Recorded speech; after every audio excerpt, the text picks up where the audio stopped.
Your Creative Push, episode 65. It does take time and also really believing in it.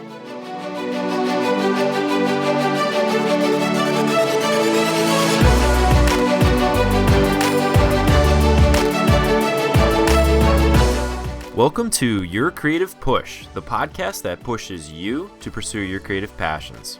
I'm your host, Youngman Brown, and my guest today is Jessie Rosen. Jessie is an award-winning blogger, screenwriter, and freelancer who just published her first novel, Dead Ringer. She also created and runs the monthly storytelling series Sunday Night Sex Talks, which features racy tales by real people and offers a No Boys Allowed as well as a co-ed version of the show. Now, I really have to ask, what is the difference between the No Boys Allowed version and the co-ed version of Sunday Night Sex Talk? Because I know which one I would listen to first. Yeah, okay, wait, so which one would you listen to first, and then I'll tell you the difference. The No Boys Allowed version. I know. So that's how it started. I was really interested in what it would be like. I'm a huge storytelling genre fan. I love The Moth. I just think it's such a fascinating and awesome medium. Very cool. And I thought it would be interesting to do a sex-based storytelling show. And I thought it would be really interesting to see how it would be different with no men in the room, just kind of the different ways that women and men would talk about things in that single sex environment, women specifically. So we started it as an experiment. I thought that it would kind of be a one night only thing. But a lot of the feedback from women at the show was that this was a really unique space that didn't exist anywhere else. So we kept it that way until I just got too fascinated by what was going on with the combination of men and women that we split off a second show. I think that the difference, to be honest, is at the No Boys Allowed show, I don't think people are as concerned about telling stories that necessarily lead to laughter. I think at the co-ed show, it's just a bigger, broader, funnier show. I think because, there's a little bit more sensitivity around being totally, fully vulnerable.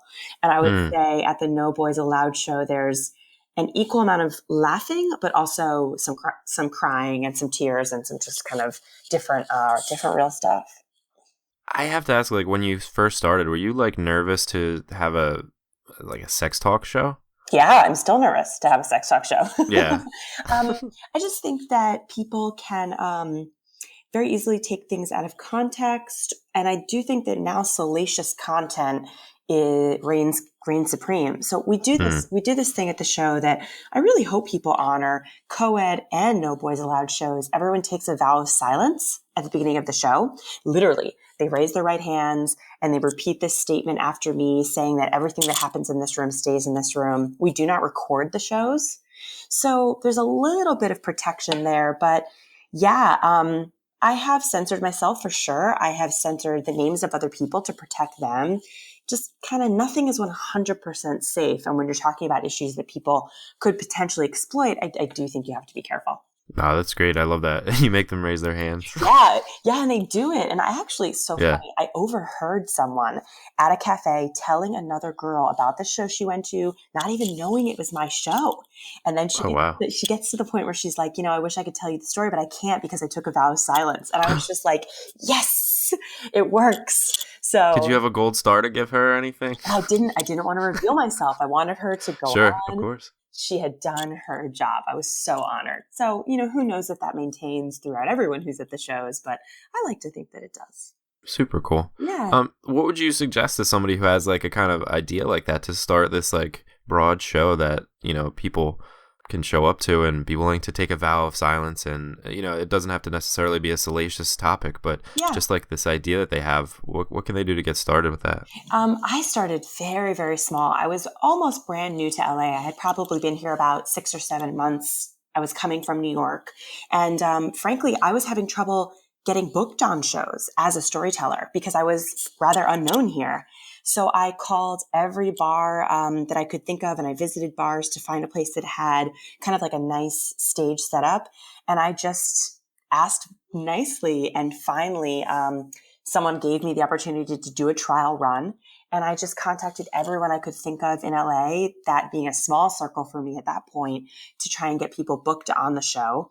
And I started so small. I mean, in my first I don't know, 9 months to maybe even a year of doing the show, we would have shows where there were 5 people in the audience, and I would come home so upset and so humiliated. And friends and my boyfriend at the time were like, you just have to keep going. It takes a long time to build an audience, but they really felt like people who were attending the show were saying there's something here, so you just have to keep going. But it started very, very small, and it started rough, just in terms of feeling embarrassed by standing up there in front of so few people and just kind of really believing that that I wanted to keep going with this. And now it's been a little over 4 years. And we sell out almost every time, and we're at UCB with our co-ed show, and they invited us to do the show there. So it really goes to show that it does take time, and also really believing in it. Well, congratulations too on your success. That's awesome. Thank you so much. Of course. What advice would you give to somebody who is in that place where they're just starting out and there's only 5 people there, as it were, whether it's a live thing or on the internet they don't have that broad of an audience? What would you suggest to them to kind of get through that as you did? I think the thing that I did that was the most helpful, but also a little bit of the hardest, was I asked for help. I asked people that I knew had shows. I would blind email them, cold email them, and say, I've been to your show. It's wonderful. I have a show and I'm struggling. What do you recommend?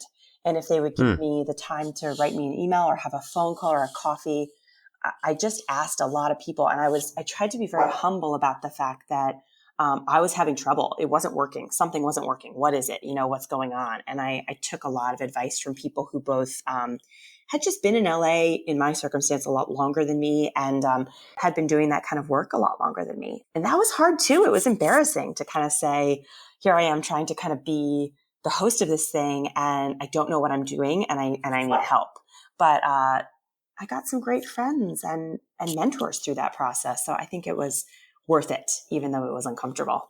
Yeah, I think there's something to be said about just being vulnerable, and I think that kind of goes along with the whole theme of your show, just putting yourself out there and being vulnerable. Yeah. I think for people listening, if you are struggling with whether it's building an audience or figuring out how to build your show or make your show or whatever it happens to be, people are willing to help if you can kind of put yourself out there and say, hey, please help. Yeah, and also please help with XYZ, right? Like, I had some people come to the show who I trusted and liked, and I said, can you watch this show and tell me what you think, where you think the pitfalls are? What do you think isn't working?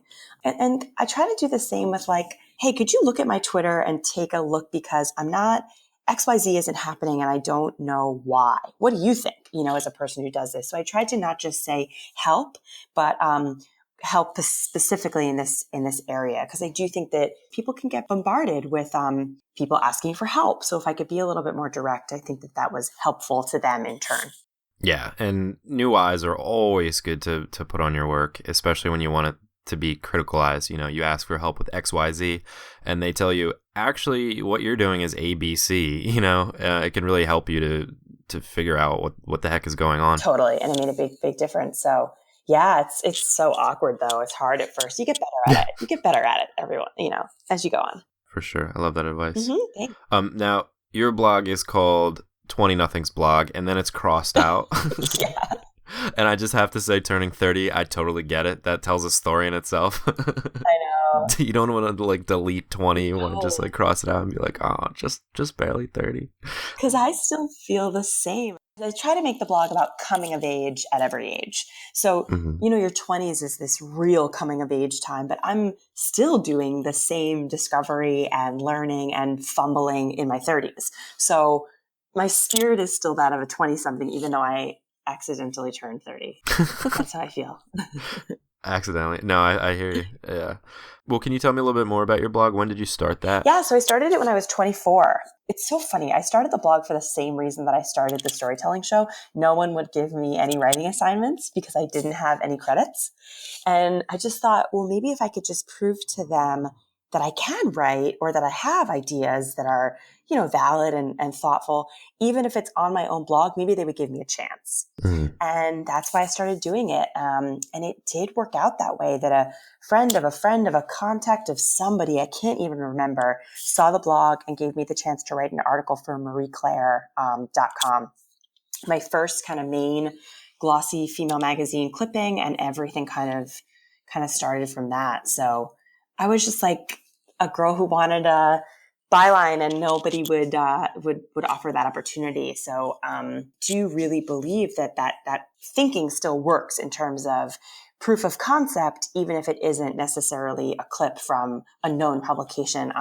I offer that advice to lots of people trying to kind of break in. Absolutely. When I started my blog, it was more of like a venting, like Yeah. the typical like emo, like, oh, like, usually something will set you off. And for me, it was not being able to get a job right after college. So that was like my first post. Totally. And then it kind of went from there. But it's a nice form of therapy as well as building a body of work and building an audience. I love blogging. Yeah, and I teach blogging now, which is such a cool kind of way to pay back the art form, if you will. Oh, cool. And I feel like blogging for me, in addition to bylines and freelance money, has also been this way for me to like consistently develop and find and like re-find my voice, because my blog writing is as pure me as it gets.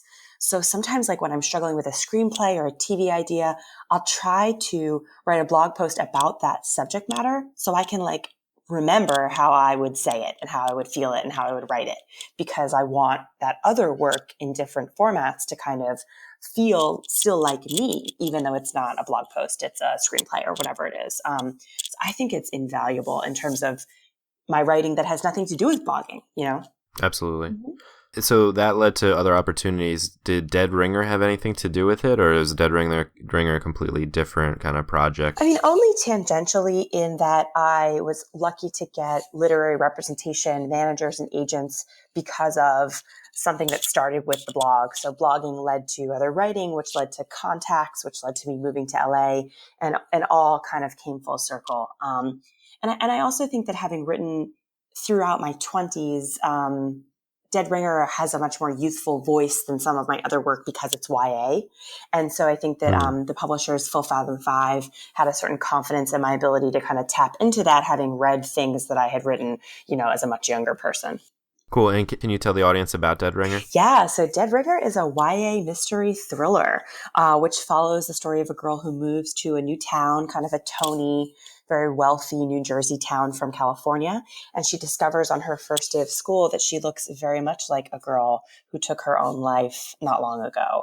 And so we have this journey of her trying to figure out what the origin story of that girl's life and death really was. And lots of other characters come into the mix. Of course, the boy that she falls for, and of course, that boy's ex-girlfriend. So we have kind of definitely a bit of a mystery, and also kind of a love triangle happening, all surrounding this death of a girl who looks very much like our main character. And where'd you get that idea?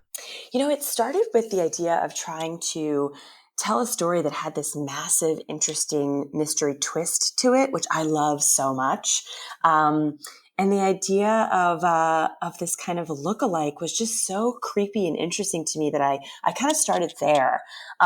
Very much in like a Hitchcock inspired, if I could be so lucky, thing, like where do you go from there? And what would that be like to arrive at school on that day and everyone is just staring at you and you don't know why? And then, Wow. then when you find out, it's like, where do I go from here? So it's kind of started with that, that big idea.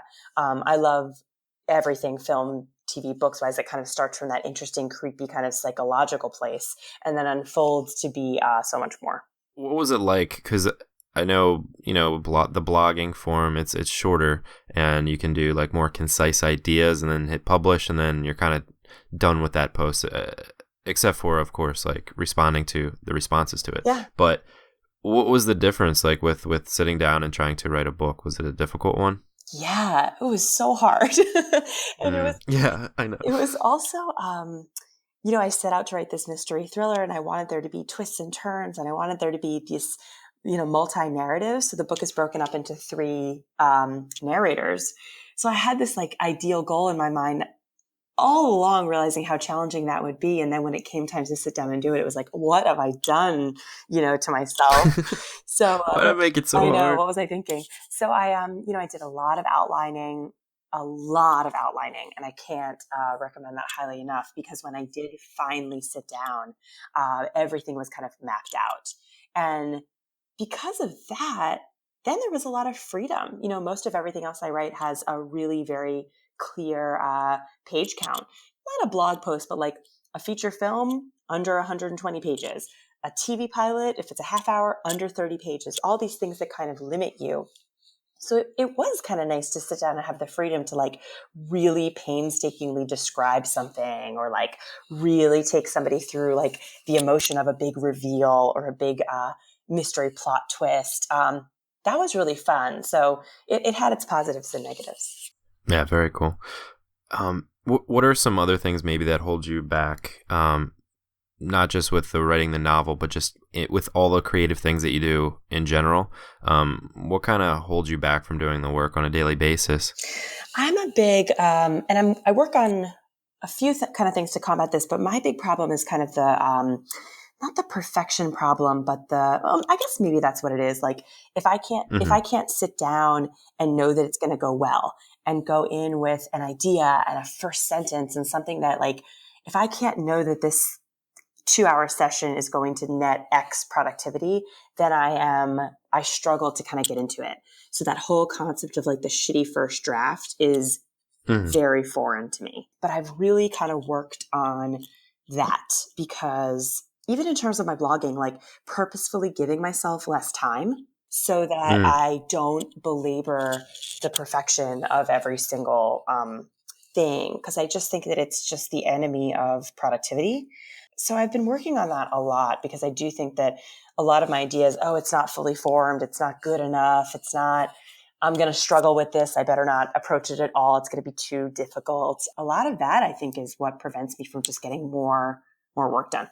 Yeah, I have that as well, and I think a lot of people listening to that perfection bug, it's tough. It's tough to kind of get through that, and I do like that idea of kind of self-imposed deadlines where you don't have the time to kind of sit around and think about it too hard and pick yourself apart.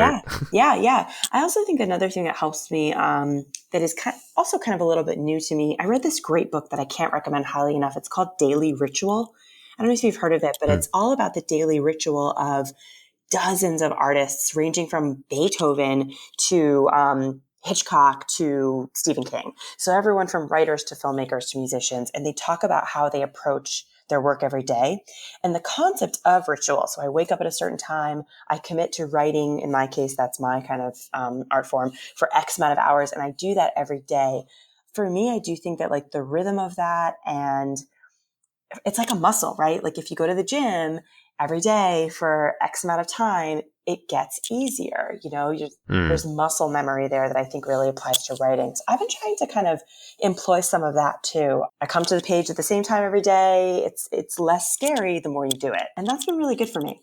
Yeah, I love that. The more you climb the mountain every day, it's like the smaller the mountain becomes until it's just kind of like a small hill. Yeah, totally. And trying to think of it as, I am so lucky that this is my job, but this is a job, and you go to work every day and you do the job. And if the job is 5 pages a day on whatever I'm working on, like that's the job. And I can't romanticize it so much that it becomes impossible to achieve. Absolutely. Yeah, that's the main reason that this is a daily podcast. Yeah, it's so good. That kind of every day you turn it off and you just get to work, and then it can kind of become a habit, because like I don't know what they say, but like I think it's like 30 days like of doing something, and you can kind of completely change, like literally change your brain into, as you said, when you sit down, it's not as big of a deal, and your brain almost kind of craves sitting down. It kind of needs that in its daily routine. Totally. Yeah, I really feel that way. I've been off my schedule, actually. I'm back in LA after some time being back east with my family. And I am kind of craving that schedule and that daily work. It's hard to remember, almost like when you don't go to the gym for a long time and you come back and it's like, oh, this is going to hurt. But you get through it. I'm in that spot right now with the gym. Yeah, me too. With the gym and the writing. They tend to follow a similar schedule, unfortunately. Yeah. So for people who are listening who have like a whole bunch of ideas, what would you kind of suggest to them to get started with more than one idea like you do? Mm-hmm. I think I'd suggest a few things. I think I suffer also from that problem of kind of, if you're trying to do 5 things really well, you'll do 0 things well. And really narrowing down on for whatever reasons, what are the things that are important to me to start on right away? And for me, at least, I can't really do a good job on more than 2 things at a time. And when I do focus on that, I have to work those things into my existing routine. So let's say it's a screenplay and a second draft of a book. I have to then say, okay, if my best time writing is in the mornings, which it is, from like 8:30 to 12:30 every day, then Monday, Wednesday, Friday is the screenplay and Tuesday, Thursday is the book. Or Monday, Tuesday, Wednesday is the screenplay and Thursday, Friday is the book. Being kind to yourself in terms of what you should be able to accomplish, and not just saying, okay, because I have to get these 2 things done, I'm going to pull doubles and I'm going to work morning and night until they're done. For me, at least, that kind of pressure just leads to zero productivity. I hear you. A lot of people do suggest like kind of focusing on one thing, but I'm a proponent of not. If you have like, multiple ideas, I do like the idea of doing 2 things and kind of splitting it up. Yeah, and I think it gives you the chance to kind of, if you can have that capacity to do that, your brain can kind of flip from one to the other. It gives you like a little bit of creative space to work. I like that. I will say I'm usually writing and outlining something, not writing 2 things. I don't know. My brain kind of needs a little bit of a difference in terms of, or suddenly like I'll look and my character names are all messed up and somebody, is flowing into somebody else's space in terms of the similarities between them. But I do like this ability to kind of step away and then back into a different world. Very cool. Yeah, I love that. And it also just kind of keeps your brain fresh. Like if you're struggling with one, you don't have to like feel that pressure of like, this is the only kind of creative thing that I'm doing. And I can kind of, turn that off. And then when I come back to it, see kind of what's stewing. Yeah, I think so. I definitely think so. I think it's helpful. Very cool.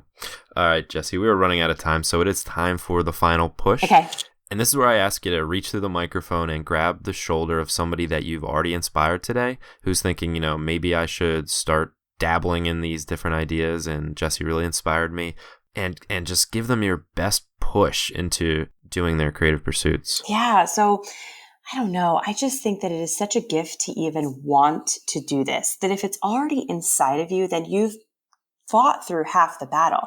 You're over a little bit of the fear. You're over a little bit of the what should I be doing? And you're in this place of, but now how do I start? And how do I decide? And taking that first step, you don't know what that next step can be. You could spend 1 hour working on something that turns into an explosion of ideas that that you didn't even know you had the capacity for. So I always think that the first step you've already done, not realizing that you've done it, which is the desire and the passion and the interest. And for so many people, I think that's the hard part. So you're over that process and simply at that point of getting things down on the page, whether it's words or scribbles or drawings or anything. You can't even imagine what's beyond that step. So you have to do it because you're too curious at this point rather. So I think that there's no turning back. I love it. It's like, yeah, it is like a gift almost. Like you're over that hump of having the inspiration if you have these ideas running through your head. So it's just a matter of kind of going for it. I love it. Yeah, and I think also I love when people are at that point where they will regret more not doing it than they will doing it and struggling through it. And when people are at that point, it's like, yes, all you need is that teeny tiny push to start because you're already too far into it, in your mind. Now it's time to kind of get too far into it on the page. That teeny tiny push, but you've given a big one today, so really appreciate that. I'm so glad. Thanks for the time. You are doing. Oh, of course. You are doing a great service for us and our community. Jessie, thank you. Thank you. And you can find Jessie at her website, which is jessierosen.com, JessieRosen.com. Or also check her out at 20nothings.com. That's 20-nothings.com. And you can also find all the links to everything we talked about today at yourcreativepush.com/Jessie Rosen. Jessie, thank you again so much. Thank you. Good luck, everyone out there. Good luck, everyone out there, indeed. Thank you so much to Jessie for coming on the show. And like Jessie said, if the thought is already inside of you, then you have already fought half of the battle. Like, you're so blessed to have these kind of creative thoughts within you because not everybody does. You're touched with the inspiration, and I know you might feel like an outsider now, especially if you're just getting started, because in your daily life, nobody else could even kind of fathom that you would do that, because they're way busy with totally important stuff like television shows and gossip and everything else that they're going to consume. These things from the outside that they input into them, they can't even fathom being a person that presents output into the world. Somebody that puts a piece of themselves out there in the world for other people to analyze and discuss. And it's just really hard when you're surrounded by people that don't really understand what you're trying to do with your art, with your creativity, and with your life. And I think this is where Jessie really nails it, because you're lucky if you have this bug. If you have this creative inspiration, these creative ideas, you have something that so many people wish that they did have or don't even realize that they're missing. So it's really your responsibility to do something about it. Just realize that you're lucky, You're lucky to be enlightened by this wonderful vision that only you can put out into the world. It's yours and yours alone, so do something with it. Put it out there. Get to work.